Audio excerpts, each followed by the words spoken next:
Welcome to The Verbal Gym. I'm your host, Dan Green. This is a show where we break down the hard work and the hustle that is required to pursue a career in stand-up comedy.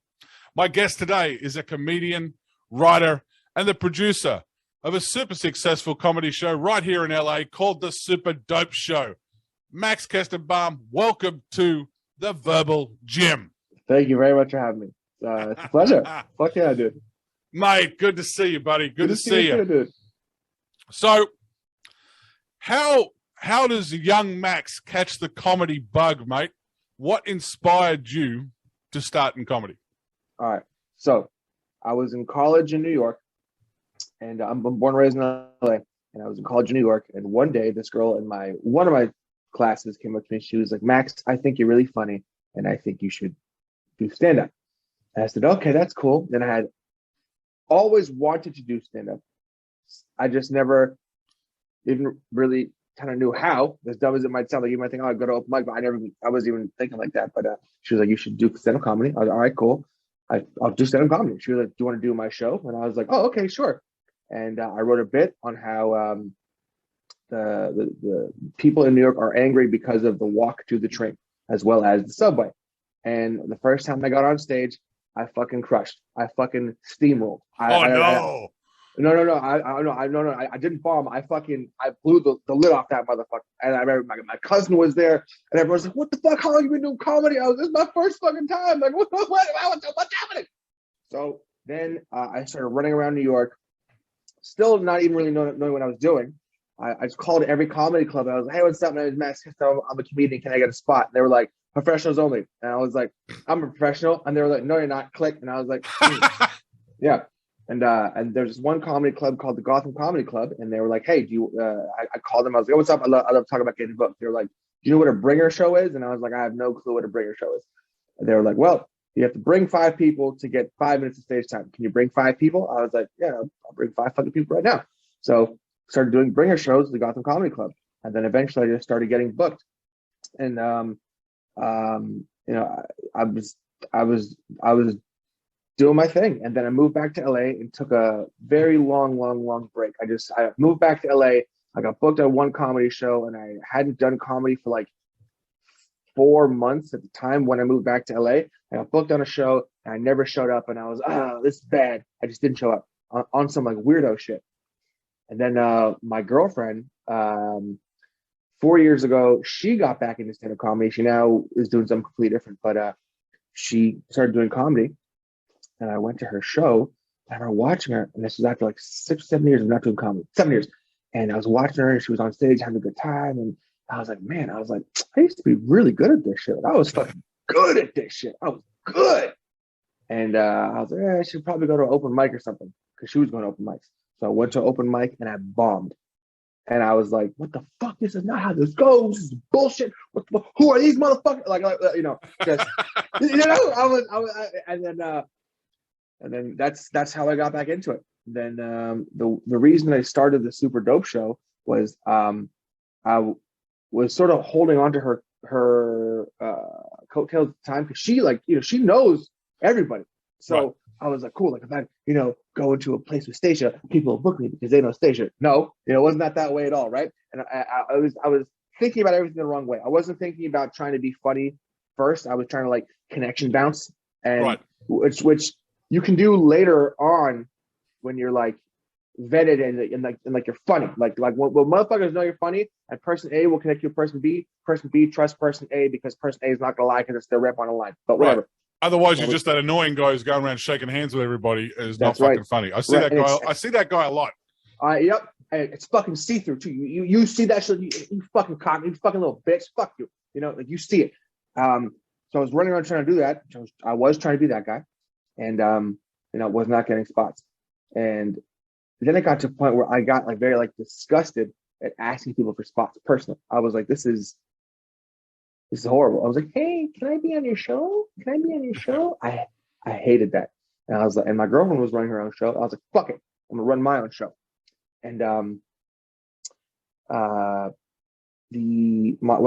I lived in New York, I worked this place called the Standard Hotel. And the old general manager of the Standard Hotel in New York moved to LA and became the general manager of the Standard Hotel in Hollywood, which is now closed. Right. And when I was running around looking for spaces, I was like, it was Dom. I hit him. I was like, hey, what's up, Dom? I was like, trying to run a comedy show. I know you guys have a really good room in the back of the Standard. I was like, can I run my show there? And he was like, yeah. I was like, what? He was, yeah. When do you want to do it? I was like, in like a month from now. He was like, all right, cool. He was like, how often do you want to do it? I was like, can I start with once a month? He was like, yeah, sure. I was like, anything else? He was like, no. And I was like, oh, okay. And started running my show. It was the conversation was that wasn't verbatim, but it really wasn't far off from that at all. Right. That's awesome, man. I was going to say, what I was going to ask you was, did you have any? I had scheduled to ask you, did you have any mentors going up when you were coming up? But it looks like your guy at the Standard was the guy who was who basically was your catalyst, so to speak. I mean, you're going Han Solo, but basically, straight up, you've got a catalyst along the way, someone with the space. Yes, and that's half the battle, mate. You see some of these shows, and they're on street corners, or they're in an alley, or fucking Jesus. What's the weirdest place you've ever seen anybody do a comedy show? Weirdest place. There's that laundromat show that I see. Dude, I got my laundromat down the road. A guy offers me oxys every time I go in there and tries to stab me. If I did comedy in there, I'd probably get shot. Yeah, I don't get it. And then there is a very big difference between people think the general consensus is stage time is stage time. Bitch, no, it's fucking not. Okay, no, it's not. Okay, like during the pandemic when people believed whatever was going on and they're like, we're performing on top of dumpsters, like shut the fuck up. Like if you're gonna perform outside, at least try to find somewhere nice. What do you the ones I like the most are the ones people who set up in front of apartment complexes, and then they're like, I can't believe we got shut down. And I'm like, yeah, you got shut down because some poor bastard's trying to eat dinner, and all they can. Well, admittedly, I did a few park mics, and the park mics are fun. But it's what's the most fun about watching people do shows in a park is when some poor blokes walk along with his 3 kids behind it. Yes, oh my God, I know.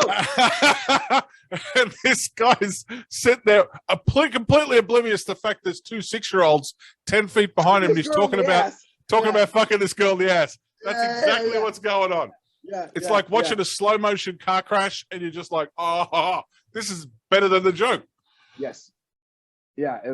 I mean, dark times. Never again. Never again. I think the funniest thing I saw during the pandemic was watching Mark Norman bomb in a park in New York. He put it online, and people are like, what the fuck are you talking? Why are you here with a microphone, and why are you bothering me while I'm outside? Yeah, dude. To that point, there is a big difference. Like if someone is going to select a venue, like you need to have like not every room is built for comedy. Just because a restaurant says, yeah, let's do comedy in here, doesn't mean it's a good place to do it. Like people don't get it. Like right. There has to be, the room has to be set up for comedy. For example, I have a buddy who owns a bar in Santa Monica, and he was like, hey, do you want to run a show at my bar? I was like, sure. And it was like a month and a half ago, and I walked in. First of all, it was like it wasn't promoted very well, because I personally cannot pull from my super dope audience to get people to other shows, because then it dilutes the super dope. Yeah, exactly right. Which is the primary show. Right. Like that is 100% of my effort goes into that all the time. Right. Like there's no, I'm not removing people to then to point it. So it wasn't properly promoted. I had explained to my friend that I can't bring people. Clear as day, just like I'm telling you. I was like, hey, listen, if you want me to run a show at your place, you are going to have to promote it and bring the people. I cannot. And he was like, yeah, sure. Anyways, he didn't do that. So it's at this Mexican restaurant in Santa Monica, and it's a bunch of families eating food. Oh. Families, oh. Kids, little babies eating food with their parents. And I walk in, plug in the microphone, turn on the speakers, turn on stage light, and I'm like, hey, what's up, guys? It's time for comedy. And there's just people eating tacos, like, huh? Check, please. Yeah, I was like, what? Oh, yeah. Oh man, yeah, it is. Yeah, I've seen I've been to a couple of those shows where you're like, oh no, they know we're coming, and people are clearly have no idea. During the pandemic, I had a different friend who owns a place called Employees Only. He wanted to. I love this for. He was like, "Fuck that, whatever." We're like, "Fuck the rules, fuck this. We're gonna do comedy." So we did comedy outside at Employees Only, but he didn't. I said to him, I said, "Hey, listen, like, I can pack this shit out. I can pack it out, but when the people who come for the show come, you're gonna have to remove or tell all the guests that are currently there, hey, by 7:30, we need these chairs back because it's going to be a comedy show. The reason is the people that are there prior to the show are there to eat. So he didn't do that. So again, same thing. It was like 50% people came for the show, 50% people just wanted to go on their date, and you're up there telling jokes, and half the people are like, yay, and other half the people are like, shut the fuck up. It's Dude, I just did a show back in Houston where we did a bar out, and it was fantastic. It was a great layout. But down the middle of the crowd is a ramp which leads from the outdoor patio where there's pool tables where everybody's hanging out to the bar. So in the middle of my show is a 10-foot ramp where people can walk through between the two crowds. I'm in the middle of a joke, a story. So it's a 5-minute bit. I'm about to hit him over the head with a punchline, and it's November 11th, and a fucking dude in a Santa Claus costume walks in to the room, and I'm like, distract much, Santa? And he just looks at me, walks over to the bar, and then just starts talking to the bartender like nothing else is going on. Happening. Like nothing else is going on. It's the only time I've ever gone, hey, Santa, shut the fuck up. And... And yeah, it's hilarious, dude. And we had to factor in for that, but it worked out pretty cool because once people got the idea of what we were doing, they're like, okay, I can respect what you're trying to do. Right. But we're on a time that kind of venue had us on a time crunch as well. We had we had to be done by 10 o'clock on the dot because a burlesque show was following us. Mind you, it was the most crazy thing I've ever seen. It was a burlesque trivia show, and neither the burlesque dancers nor the trivia guy knew they were on the same show. So now you've got burlesque dancers doing trivia, which they were not prepared for, and trivia guy asking burlesque dancers questions, which he didn't think he'd be asking them. So It was fucking Saul Trujillo's in the back room, just sit there like a stunned mullet, like this. I said, are you cool? He said, this is the most amazing thing I've ever seen. It's fantastic. But yeah, you're right. Having that venue purpose built for what you're trying to do, yes, is amazing. And I was pumped when I got my room packed out down there, and I was like, when I got it all set up, and just little things, man. People don't realize how much little things go into that. Chair rental, my God. I mean, I lost my chairs a day before my event. They told me, I said, oh, by the way, oh no, I got beat out by quinceañera in Houston, Texas. The chairs that were promised to me got sent to a quinceañera, and I'm like, a Friday afternoon on a holiday weekend, I've got to find 90 chairs. And holy shit! And you're like, fuck, we could be standing room. And I've been there. Thankfully, a fucking saint friend of mine, Mike Leitner, helped me out, and man, we're stealing chairs from golf clubs and shit like that and everything, bringing shit in. But yeah, that just those little things, man, just can derail a whole show. Well, I think that you people need to be cognizant of, that's the wrong word. You need to, especially when you're doing an out of state show, you need to be extra cautious, and that the venue. Basically, it's like this. The venue that you choose should have everything that you need, minus a light. Like, right. Because you can always buy a light, but if they have a light, that's great too. But like the venue that you choose should have everything. That way, it's less things you have to manage, because you were promised chairs, and all of a sudden, boom! Like, what the fuck? Like you have to now find chairs when Right. you thought you were just going to show up, it was going to be done, and you could just tell your jokes when that wasn't the case, and you wouldn't have known. But it's Right. one of those things that happens where I'm sure you learn some lessons from that. You'll Right. yeah. Yeah. You really got to. The minute you take something a chance, it will come back and fuck you. Oh my God! Every single time. There's also something, when you are converting like a bar space or whatever into a show space, things like that happen, which is why you have to be extra anywhere, whether it's in state, out of state. That's why you have to be so careful and so particular about where you choose. And granted, some like a lot of these motherfuckers are not gonna, you can't get into the good places without a connection. For example, I now currently run my show at the Townhouse in Venice Beach. It's a fucking legendary venue. These two guys in Venice ran a show there for 10 years, every single Wednesday. It was packed out. It was always free. By the way, if I ran a show for 10 years every single Wednesday, I'd be Bill fucking Burr at this point. Okay, with a packed out on it.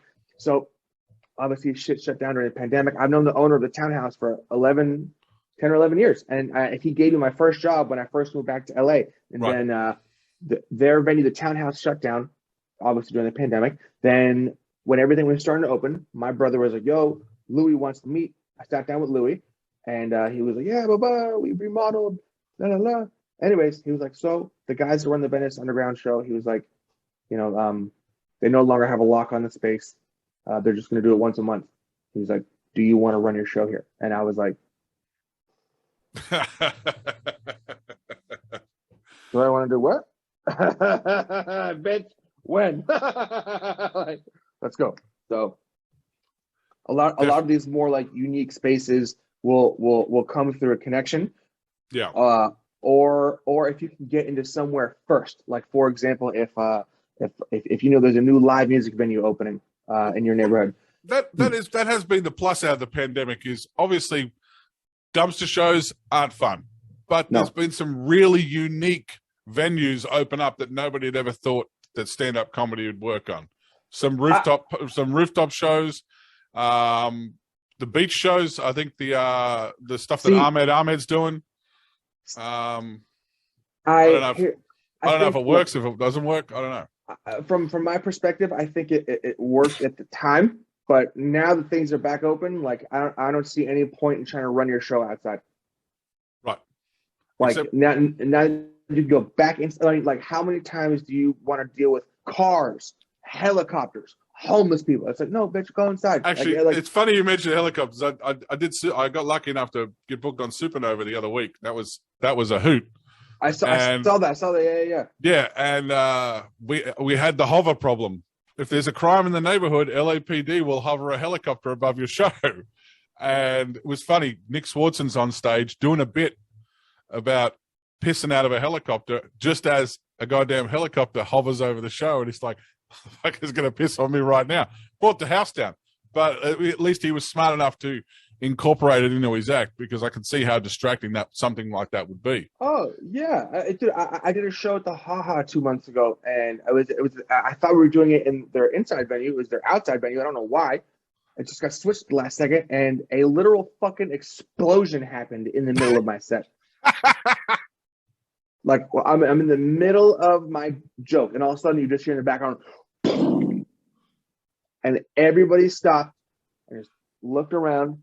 And I was like, I was already bombing at that point. I'm like, right? And like I made a joke. I was like, yep. I was like, that's what's happening on stage right now. And like that was like my one good joke of the night. But like the fact is those, nobody should be out to dealing with any of that anymore. Right. Now things are back over, and like and I don't know. That's just my perspective. Well, cool. All right, mate. So, where is your favorite place to perform? My favorite place to perform, let's see. My favorite place to perform, other than your own show, because obviously Super Dope is obviously close to your heart. I was gonna say my other show, but let's see. My favorite place to perform, I think truly the Comedy Store Belly Room. Yeah. Yeah. But I also feel like when I have the opportunity to actually perform at the Laugh Factory main stage, I feel like that's going to be my favorite. I can tell from being on that stage that it's a good ass room. You know, it's very, good room. very intimate. Everything is right on top of you in that room. Yes. I mean, No, that's why I like the belly room, because it's very, yeah, you're very connected. Oh no, there's no gap at all. Now, what would be the worst gig you've ever done? Ever had that nightmare gig? I mean, we've all bombed, but ever had that fucking Hiroshima fucking level bomb, a horrible fucking gig? It was when I was first starting out. So when I first started out, I thought that I could write new material and just like do it on stage, brand new, like unrehearsed. That's just what I thought. And the reason I thought that is because the first time I ever went on stage, I did it that way and I crushed. So I thought, I didn't even know that you're supposed to retweak and fine tune bits. I didn't know that. I was I'm just gonna write some stuff and go on stage. So it was my second or third show, and I just did everything wrong that it could have possibly went wrong. It was a packed room. It was at somewhere in Alphabet City. What the fuck was this place called? I don't even remember, but some whatever. I just remember it was in Alphabet City. I got on stage, like my opening bit was making fun of the host. The host was really good, you know. Just and then I did a bunch of jokes that I never tested out before, and I just ate a bowl of shit and a bag of dicks. Like just fucking bad. I remember I had like 15 people come out for me. Oh, shit. But that's the thing. You can come up with a great joke in your head, but if you put two words around the wrong way, it has no flow. It's not funny. It's a thought. It's just a funny thought now. It's not a concept. It's a concept, and I've got concepts written down all over the place. But unless you then you've got to break them down and get them in a succinct order, and it works. Otherwise, you're just some rambling fuckhead on stage, 100%. just wasting everybody's time. What's your writing process like? My writing process is weird because I'm 44. I've lived hard to this point. I've done some shit back in the day. I can't write a joke. I can't write jokes. But I got so many stories stuck in my head. So what I do is word recognition. So I'll go into this thing called Word Generator. Okay. And it'll give me 15 random words and I'll scan them. Nope, nothing hits. Hit it again. 15 random words. Scan them, nothing hits. Hit them again. Random word. Wedding. Oh, yeah, I went to that wedding one time that was fucking insane. Oh, there's a story. Bang, write it down. Now, get down. But someone asked me the other week, I've got a bit right now, which is pretty hard to believe. And they said, is that a true story? I said, it's true. It's a story. And it's actually a combination of two stories layered on top of each other. Two true stories, but you layer them on top of each other to make it work. Alone, they both don't hit, but when you put them on top of each other, it's fucking magic. And 100%. Like I said, doesn't have to be completely damn true. Now it has to start with a speck of truth. Right. We have a story. We have a saying in Australia: never let the truth get in the way of a good yarn. And if you have to embellish something just a little bit, you can, but it's got to be like you said, the core has to be truth, because if the core isn't truth, you don't believe it, and if you don't fucking believe it, they're not going to believe it. So that's the thing. Is I told a joke the other week. It was a story I told, and I told it 2 times in 2 days. I told it at a late night mic, and then I went to a day mic the next day, and 6 of the 9 people at the day mic were in the crowd the night before, and I'm like, fuck. I want to do this thing. I want to do this thing, get it right. So I did it again, and they laughed again. I said to my buddy, I said, you heard that joke 7 hours ago. And he goes, it's the way you're telling it, because I know you were there. And so I know it's not bullshit. And I said, well, not all of it. A little bit of it's bullshit, but not all of it.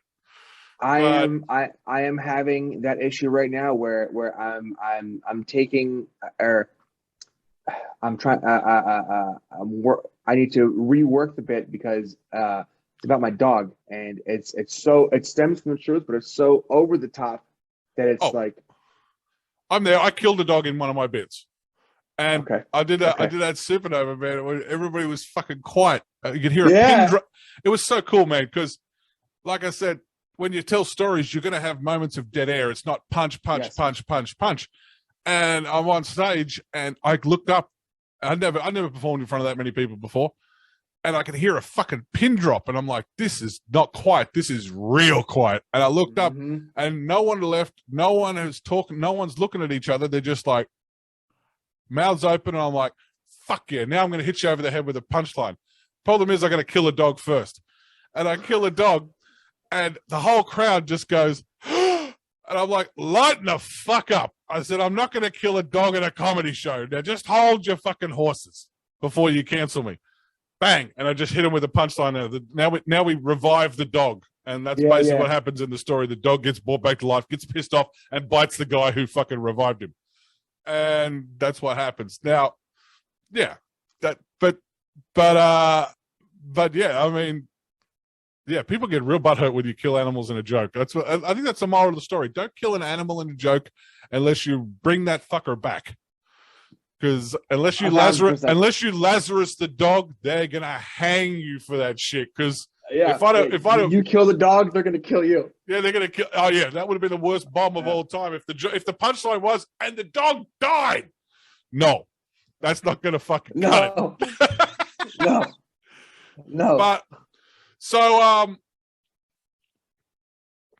what are the biggest challenges? No, actually, a better question before I get to that one. I've noticed with your super dope lineups, and this is something that is super dope, literally. You've got your headliners, and your headliners are great comics. And you've got your middle-of-the-road guys underneath that.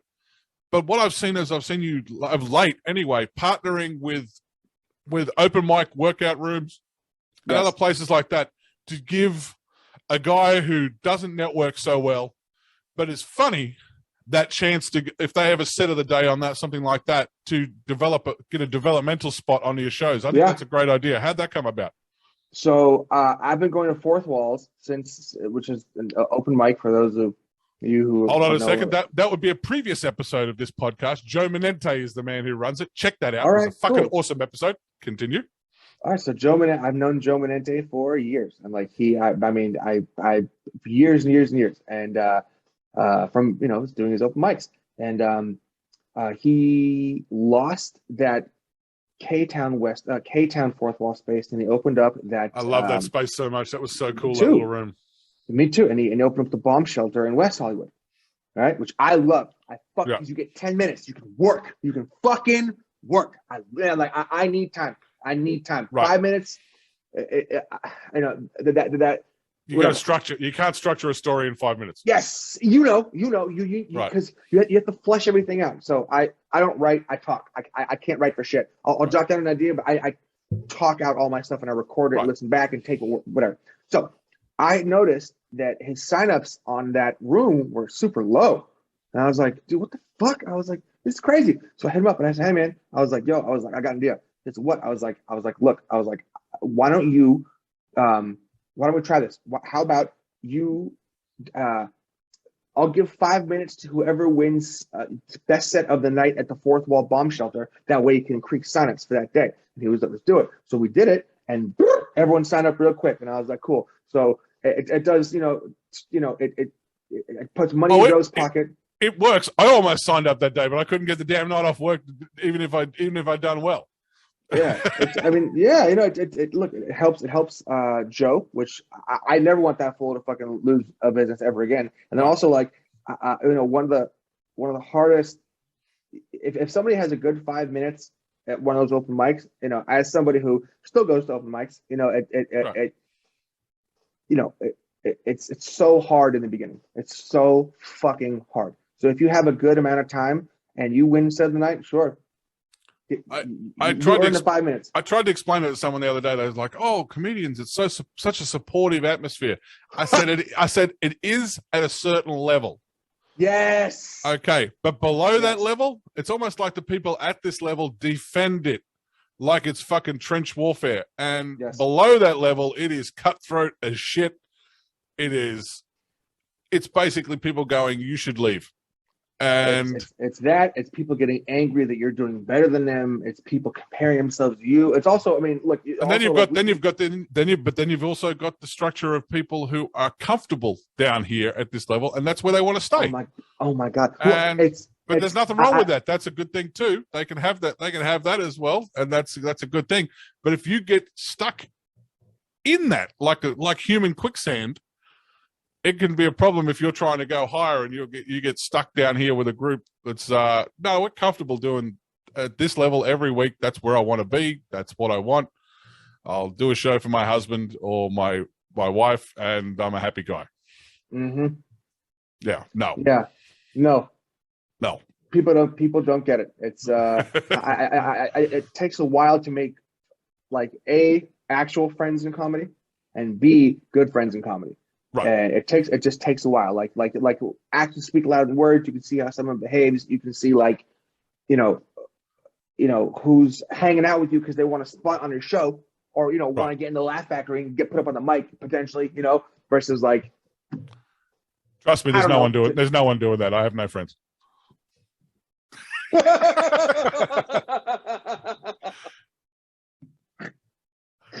was so dry. Dude, I am so broke. I'm a friendship away from being bankrupt. I can't afford friends. I can't afford a goldfish. I've got an ex-wife, thank God. I said, I can't afford it. Someone said the other day, I said, I'm a relationship away from being bankrupt. I said, what's that? I said, I can't afford to buy 2 meals. I said, we're just getting it done on what we have right now. It's funny. When I first came out here, I had a rock star buddy of mine tell me, he said, figure out how broke you can be, and then you'll have max. I said, I said, I've lost time. I said, I found this too late in life, and now I know I'm on the downslope of a life, and I have to figure out how to get as good as I can at this as quick as possible. And he goes, figure out how broke you can be, and then you'll have time for maximum creativity. And he's right. And he told me, because he said, if you want to live comfortably in Los Angeles, he said, you'll have to work 6 days a week to earn it. He said, but if you don't want to live comfortably, if you just want to fucking survive, you'll have 4 days a week to do what you want to do. And that's exactly what I mean. And that's what this fucking looks like right here. This is what fucking 4 days a week of creativity looks like, where all you do is eat, sleep, and fucking, that's all you fucking do. Dude, it's bro. I feel that I literally I'm a part-time brand ambassador. I still bartend, right? But the thing is like now I'm at a point where I don't give a fuck about anything else other than stand-up. But I'm definitely not making as much money as I was because I'm giving up shifts left and right. Because that's what you have to do to give up that time, though. It's time. So it's crazy. Well, it is time, and people don't understand. Like, you can write all you want, but like once you get to a point where an open mic. So I think when you first start and you go to open mics, it's like hell, right? But then you get to a certain level in your comedy where you now have the ability to work on stage at open mic, and once you are able to craft bits, until you're just booking shows all the time. By the way, if all these big comics who think they're too good for open mics, dude, I see Michael Blaustein at mics all the time. I see Willie Mack at mics all the time, bro, and that's why they're fucking good, because these motherfuckers are still going to mics. Like, I no longer look at open mic as a bad thing. But the point is it takes a certain amount of time before you know your style and you know your process, where you can finally go to open mic and work and create and craft bits. And I was gonna wrap that back around with something, but I can't remember why. All right, good talk. So we'll just, all right, yeah. But yeah, I mean, that's the problem I'm having right now. I work 4 nights a week right now, and which gives me 3 nights a week to do comedy, which is for the amount of work I'm putting in isn't a lot. But at the same time, the 4 nights a week I'm working at the Laugh Factory, I'm learning an infinite amount that I wouldn't normally learn above the level where I'm at right now, of course. But the things I'm learning off other comics, particularly the business side of things as well, which is huge. And so, yeah, I've got to find the balance between the two and go, rightio, on those 3 days I'm off, I'm not off. Those 3 days is when I'm actually getting shot out of a fucking cannon. And now I can go and do what I want to do. Oh, yeah. I mean, what were the biggest challenges? Obviously, the venue was a huge one, but for someone producing their own show, what are the biggest challenges you see coming right out of the blocks for people? If you're a comic right now who's like, you know what, the pandemic has taken away a lot of platforms, and I want to create my own platform. What advice do you have for that person? When you say platform, do you mean specifically a show? Like a show, yeah. They're like, you know what, I want to produce my own show. I'm like, I'm tired of fucking. I'm tired of being that guy who's running around handshaking the shit out of people. Someone like you 5 years back. What challenges do you run into that? What minefields can you illuminate? The hardest thing about running a show is getting the people in there. That's the number one thing, right? Yeah. You can, because every comic will say yes to stage time, right? Right. So what you have to do as a producer is you have to plan everything out and get all your promotional material ready to kind of like be deployed. So for me personally, I do everything 30 days out. So if I have a show on December 29th, all my promotional material is done way in advance, like the flyer, the liquor sponsorship, all the emails with the comics, booking it, the times, all the organizational stuff. So the who, what, where, when, how, why is all done. And then I promote very hard for 30 days, right? And I do everything. I do Instagram. I have an email list. I have venues cross promote. I have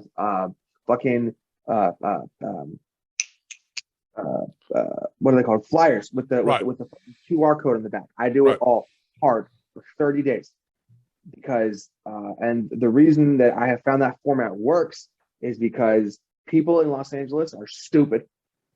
Okay, they have their own things going on. They don't care what they're too busy thinking about themselves. Right. And typically, ticket sales don't come in until three days before, until the day of, without fail, every time. It does not matter unless you're booking Dave Chappelle or Kevin Hart or Joe Rogan or Bill Burr or one of these like names. It doesn't matter what comedy store paid regular you have headline. Right. Nobody knows who the fuck they are, and they're not going to help you. They're not going to help you. Nobody promotes. They won't help. I know. Nobody. Yeah. No, nobody promotes. So it's on you to promote. So you need to have all your back end shit set up. Back end shit, again, being the fucking flyer, all the directions to and from the venue for the comedians. Put them all in a group chat. Have all the phone numbers. Give them all what time you want them there. You can do set list day of, but if you want to be fucking crazy about it, do it before. The set list is this with the set times. With a note saying, when I give you the light, give me an acknowledgement. All these dumb little things, right? That add up over time. So you need those squared away so your primary function can be to promote. And then the other key component is this. If you are running and producing your own show, it is very hard to produce, manage, and host your own show. Very hard, unless you're a good host, which at this point I am able to do that.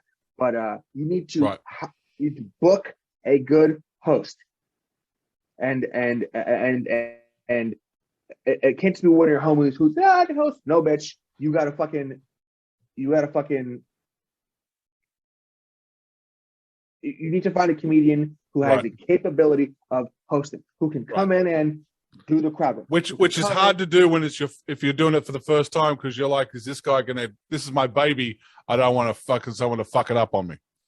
Right. Yeah, it's hard to give someone that control, mate. Yeah, it's funny. I did the shows I did in Houston. The shows I just did in Houston in November. I did completely the wrong way. I did it completely backwards to that, which I don't recommend at all. I had no budget, and I was trying to fly 2 comedians from LA out to a show in Houston, and house them in hotels I was out there and pay them. So what I did was I sold all the tickets first. Without factoring the cost? Well, no, I promoted the event 2 months out. Okay. 2 months out. Now this is this is not advice at all, because this is a cautionary tale. Because I've spent 17 years in the nightclub industry in Houston. I had a pretty good customer base of people with disposable income, people who buy champagne and guns. I sold both those things. Now, if you've got money for champagne and guns, you've got money for a comedy show. Right. And that's pretty much what I did. So once I sold the tickets, Eventbrite aren't going to pay me till 5 days after the event. I'm not getting that money just because I sold fucking 160 tickets doesn't mean shit at this point. I've sold 160 tickets to a show I can't afford to put on right now. Then I had to take that knowledge and say, listen, here's the Eventbrite printout that says I've sold 160 tickets. Now I need someone to back me. So I had to go I and remember. borrow. I remember you. I remember you saying that. I had to go and borrow $2,000 to put the event on, to get these comics to fly out there and put all this thing up. Yeah, it was kind of ass backward way of doing things, but it all would have fell to shit if I couldn't have found that $2,000. I had to have faith that someone's going to say, "Hey, you listen, you've actually done the hard work and something's actually worked here, and maybe we can make this thing happen." So, whew. Cheers to my anonymous benefactor who helped me out. You're the fucking man. Yeah, cheers to that guy. Yeah, that guy's fucking awesome. So yeah, I'm looking forward to doing it again in March, and bigger and better this time. But yeah, when I do out of state shows, I always try to book it in a hotel specific that's suited for comedy or live music or any form of live entertainment, because what you can do is you can say, hey, if I'm gonna like they always ask, hey, are you gonna have local comics or are you gonna have Los Angeles comics? And like you can be like, hey, listen, like there's no disrespect to your city, I just know that like there's a difference in talent level, and the people that I'm gonna bring out are gonna, and like I hope no one lies when they do that, you know what I mean? But like you can get these hotels to put people up for free, which just removes one expense. They're harder to get because you have to jump through more hoops, but it is so fucking worth it if you can get it to happen. Or at the very least, they give you a fucking crazy discount where it's like $50 rooms a day.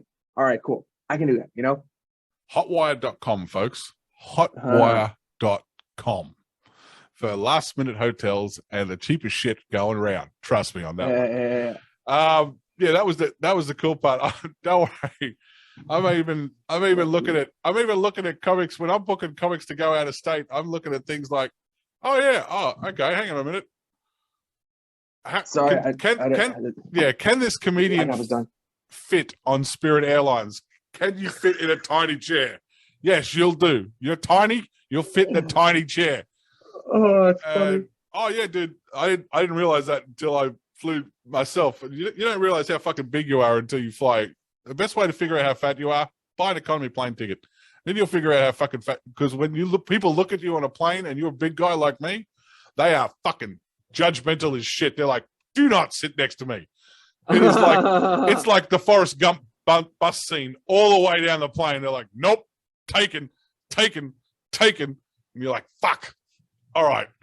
And now I'm sitting next to some other big fat bastard at the back of the plane. But I was like, yeah, no, that's something that's just once it fucks up, something has to fuck up first. And then once it fucks up first, then you're like, oh, next time, rightio. And people are like, why are you being so anal retentive? I said, because last time it fucked me. Yeah, dude, I ran my show in Chicago in November 2019, and like everything went to shit because I tried to turn a bar into a comedy club, and like the room that we were going to do it in, this really old bar in Chicago, the floor literally sunk, so we had to switch to the other room. I remember this girl Miranda who was running it called me. She calls me fucking the day of, or hours before. She said, "Hey, Max." I was like, "What's up, Miranda?" She was like, so like the floor in this room we're gonna do it like sunk," and I was like, "What do you mean it sunk?" She took a picture, and the building was so old. I don't even understand how this works or happens, but the floor literally went like this, like it went down into the earth, like a sinkhole. Yeah, like a fucking sinkhole. And then we had to do it in the other room, and the chairs didn't come, and the fucking the guy was arguing with me because I don't even know. I just remember this little Mexican guy like, "No, but I ain't here to bring in the chair."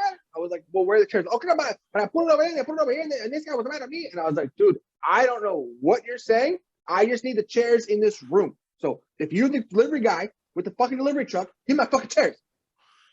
Dude, that's funny you should mention that delivery shit. I did the other once where the liquor delivery turned up in the middle of the show.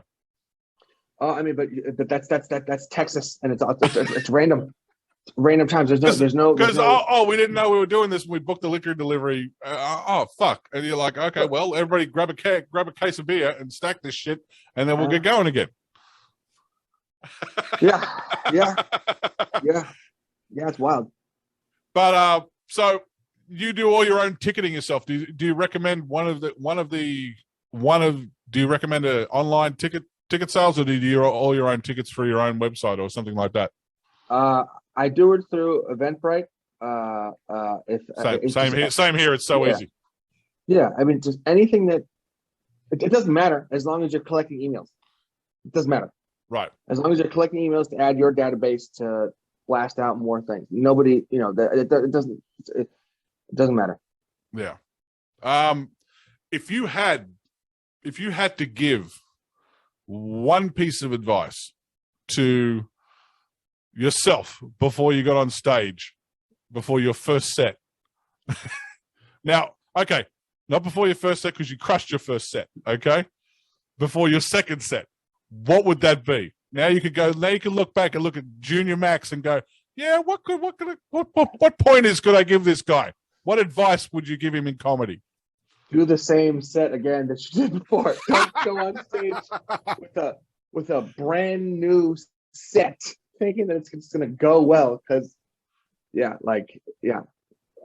work the material you got, and then add on to it organically. Don't think that you're the shit and you can just get up there and like wing it, which is essentially what I did. You can't do that. That's not. Very few people can do that. I know.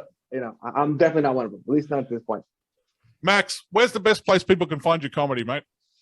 On my Instagram, it's at Mr. Kestenbaum, MrKestenbaum. There's all kinds of clips.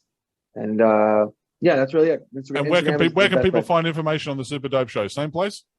Same place, or at the Super Dope Show Instagram, at the Super Dope Show, or thesuperdopeshow.com. Now, all that information is going to be underneath Max's head right now. Okay, so make sure you check all that information out, all right?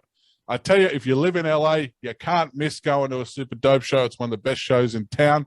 Got to support live comedy, folks, because live comedy keeps us alive. You got to have a laugh once a month. Max Kestenbaum, thank you for stopping by the Verbal Gym, mate. Thank you, dude. Cheers, mate.